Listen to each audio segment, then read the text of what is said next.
Welcome to Our Girl Relationships. We talk about the problems people face in their day to day lives. Let's start with the video. I know the title makes it sound like it's an episode of Family Feud, but really it's not. My history with my mom is messy, and our relationship could be described as non existent. With all the issues she gave me and the years of therapy I needed because of her, made it impossible to even think that I'd reach a day where I'll be getting married. That's why, when such a day came, I completely forgot about her existence and swore not to let her botch my perfect day. So, people of this subreddit might think I'm an a hole who's hell bent on revenge, but read my story first before labeling me. My mom was an alcoholic who barely could hold herself, let alone hold a steady job. The day she managed to give me dinner, it was boiled noodles or sometimes a piece of toast with water. The only good thing about my childhood was the house my dad left us before dying, and thankfully, I had a roof over my head. That's why I grew up too quickly and started looking after myself. I managed to get a few jobs here and there, helping out the neighbors or babysitting kids when I was a little older. But that was barely enough to pay for food and school supplies. And even then, my mom used to steal from me to buy alcohol. I grew up to despise her, and not being able to leave the only roof I had, I couldn't do anything but put up with her. I got a scholarship after high school and left home forever. And now I'm a woman with a stable career and a man who wants to marry me. Even though I didn't tell her, my mom found out about it and called me to ask why she didn't get an invitation. I could only guess the culprit who told her.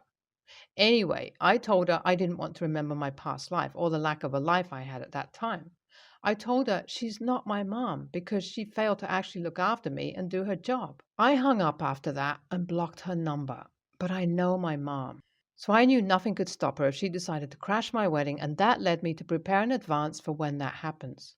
I asked my bridesmaids to keep an eye out for when my mother finally barges in like she's the most important guest in here.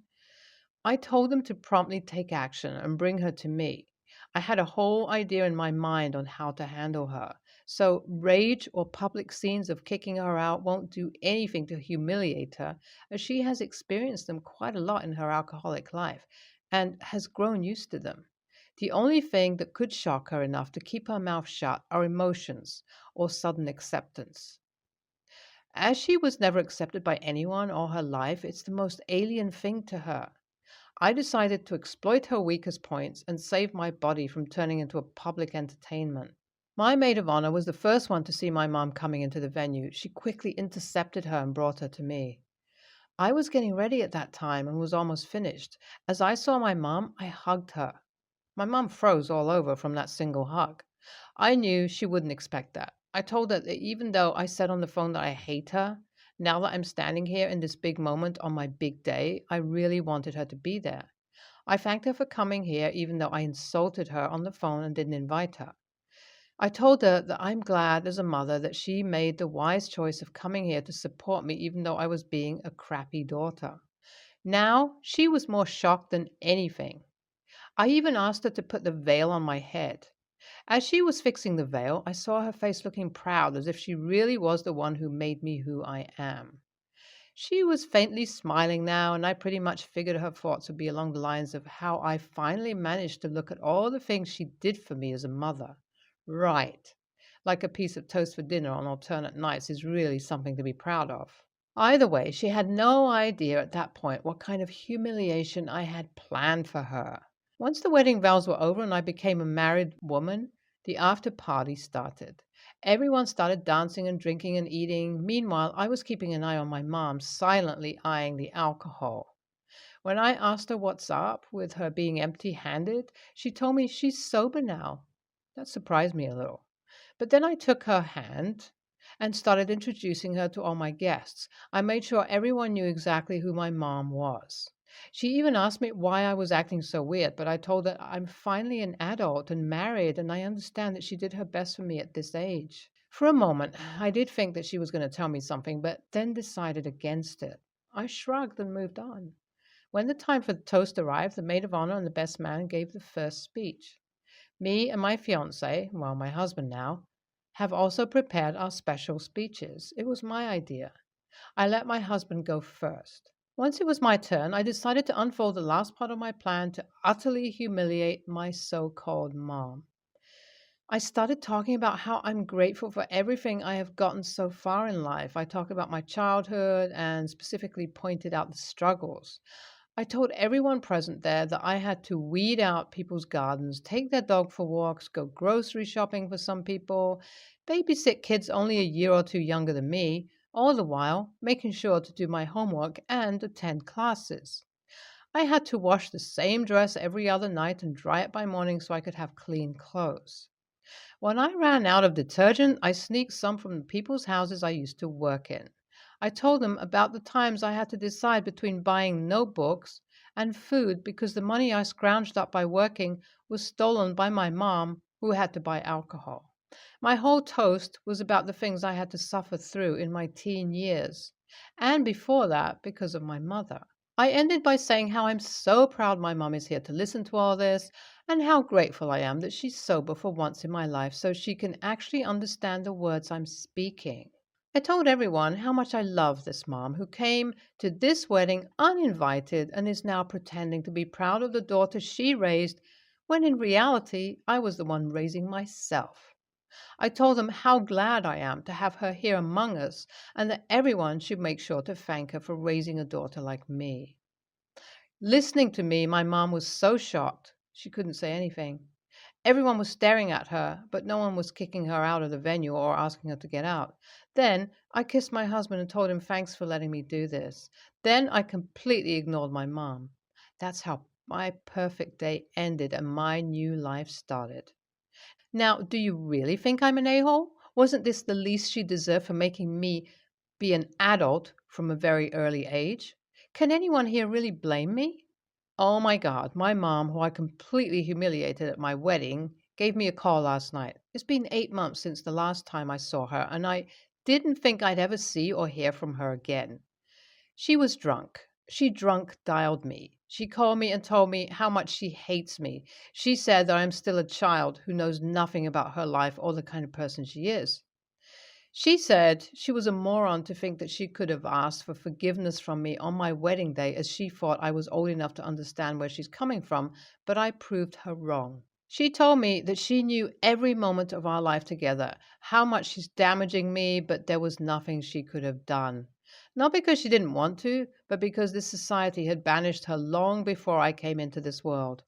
She said that I had no idea how hard she struggled to protect me from an abusive and possessive father, and drinking was the only way to numb the pain of all the nights she took a beating on my behalf. She told me that after he was gone, she tried to get sober and get a job to look after me, but nobody wants an addict without any experience or degree to work for them. So she did her best to give me anything she could. And when seeing me suffer became too much for her, she finally went back to drinking to avoid looking at her mistakes. She got sober after I left for college and tried to get by. She called me occasionally to apologize or finally tried to salvage a mother daughter relationship, but I always seemed too busy. She gave up on it, and then on my wedding, she decided to try one last time, but my attitude completely surprised her. Seeing me accepting her made her think maybe words aren't required and I understand her, so she was shocked but also thankful. But the stunt I pulled told her that I'd never be old enough to understand her and she would never apologize to a daughter like that. She kept rambling on drunkenly, but I couldn't help but be pissed at her. How can this person blame me for her lack of spine? How can she call my one act of revenge against her worse than all her actions throughout my childhood? No matter what she said, I can't bring myself to feel sympathy or embarrassment for this person. I think I'm going to let go of her. I can't even begin to understand this woman who made a choice to be a drunk and not be responsible, and yet she's telling me it was because of me? How can I ever forgive her? Do you really think she's not an a hole? Does she deserve my sympathy? NaH, I don't think you're the a hole here, but I also don't think what your mom did in your childhood is an a hole either. You guys need to talk to each other. I'm sure you can find a common ground. NTA, you're not the a hole, and what you did doesn't even begin to compare to the amount of neglect you suffered in your childhood. If I could, I'd give your child version a hug and tell her that everything will be okay. I'm 22-year-old male. My girlfriend is 23. Heather has never been to Disneyland before, despite living an hour away from Magic Kingdom. So, as a way to celebrate her graduation, I bought tickets and I'm taking her in a week. My Aunt Jenny learned that Disneyland trip coincidentally falls on my cousin Melanie's 8th birthday. Aunt Jenny asked if I could take Melanie since Aunt Jenny would be busy that day and offered to pay for Melanie's ticket and cover any of her food, toy expenses. Something to mention about Melanie is that Aunt Jenny suspects her of having a mental disorder. Aunt Jenny thinks autism, but Melanie just seems a bit blunt, socially inexperienced to me. Aunt Jenny does not have a diagnosis, as she tried when Melanie was about 2, but obviously it was inconclusive. Melanie has no concept of boundaries or being told no without throwing a tantrum. I explained to Aunt Jenny that I have an autistic friend. He can be awkward sometimes, but he's capable of understanding boundaries, and so is Melanie. But then she told me how it's not fair to compare an adult to a child, that and not all autism is the same. I realized it would go nowhere, so I just left it alone after that. I can be okay with kids, especially when their parents are there to take over, but I'm really not equipped to handle Melanie on my own or be able to calm her down if she has a tantrum or meltdown. Plus, as mean as it sounds, this trip is supposed to be about Heather, and I want her to have a peaceful day to celebrate without worrying about Melanie. I explained this very gently to Aunt Jenny, but she called me an a-hole because Melanie has been begging to go to Disneyland for her birthday and I care more about some girl than my family. Aunt Jenny started making passive aggressive social media posts saying things like OP is taking Heather to Disneyland. Melanie wishes she could be there. And if only Melanie's birthday wish could come true and she could go to Disneyland with OP. Some family members began taking sides with Aunt Jenny, and they say I'm being a jerk to a child and you're only a kid once. That Heather is an adult and this trip wouldn't be as meaningful to her as it would be to Melanie. Am I entitled for believing that this trip should be to congratulate Jenna's graduation instead of Melanie's birthday? NTA, not your kid, not your problem. If it's so important for your cousin to go, your aunt, her own mother, should not be busy on her birthday. She's known for 8 years when her child's birthday is and should have arranged to have the day open if it was so important. I am a firm believer that blood doesn't make you family. Family is who you choose. You're an adult, setting out on your future, and that includes making your own new family. Your girlfriend sounds lucky to have someone as thoughtful as you in her life. NTA, if your aunt cared so much for her own daughter, then she should be taking her, not you. What she's trying here is to relieve herself from her birthday for the whole day. Plus, she's making herself look bad, honestly, by blasting this on social media. She's not realizing that this is blemishing her persona as an adult and parent. Finally, no is a complete sentence. You don't need to provide an explanation of why you don't think it's a good idea to take your cousin. Don't volunteer information when not asked. You get yourself into more complicated territory. And have a wonderful time. I got divorced 8 years ago because I found out my husband was having an ongoing affair with a coworker.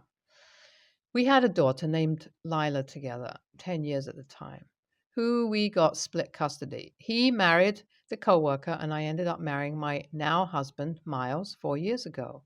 Miles had one daughter, Emma, who is a year younger than Lila. Lila started uni this year, a few months after her father also moved cities. Since his new house was very close to her new campus, it made sense for us to save money on accommodation and her to live with him. I was disappointed, and I'll admit, a little jealous that he was going to be living with her while I wouldn't get to see her much. But I knew it was best for Lila, so I was all right. She moved in January, and there haven't been any issues since she came back to visit us in these holidays. In the 3-bedroom house Miles and I bought together, all of the bedrooms have walk-in robes, while only 2 of them have en suites. Miles and I took one of those, and Lila got the other because she was older and Emma didn't mind. After Lila moved out, Emma asked if it would be all right for her and Lila to swap rooms so she could have the ensuite and the extra space. Since Lila was going to be home very rarely and Emma was doing an apprenticeship in our town, therefore would be living here for years to come, I thought this was reasonable, so we did the swap. It was fine until Lila came back a few days ago and saw what had happened. She asked me what I'd done, and when so explained, she started accusing me of favoring Emma over her own daughter. She said I was forgetting all about her now and that I was probably glad that she had left so I could have Emma to myself. She was yelling in front of everyone, and I could tell how embarrassed Emma was. She stayed in a motel that night and didn't take any of my calls. The next morning, she came back and said that she was sorry for how she acted and that she would forget all about it if we just gave her the room back. I told her there was no way she was getting the far better room just for it to sit there empty 95% of the time while Emma was living here permanently. Upon hearing that, she left again, and she must have driven back to her dad's because later that evening he called me and told me that I was being an a-hole for favoring Emma. I wasn't trying to do that at all, and I didn't think what I did was an issue, but now I'm starting to doubt myself. AITA? I spoke to my daughter and we both got a chance to explain ourselves. I apologized for not telling her and forcing her to find out herself. She admitted she only acted out because she was under a lot of pressure in school and she was worried Emma was taking her place. She's not angry about the bedroom and we're planning on going away for the weekend to spend some much needed time together. YTA, and your reasoning doesn't make full sense. If Emma is only a year younger than Lila, won't she be going away to dorm or uni in a year too? Won't the room be vacant during the school year for her too? Seems to me you reacted from the hurt of Lila living with a man who betrayed you. Also, don't touch your children's things without permission. NAH, you should have at least talked to Lila about it, but at the same time, if there is no personal stuff in the room, she has no reason to be upset. All of you acted a little stupid, but no one acted like an a-hole.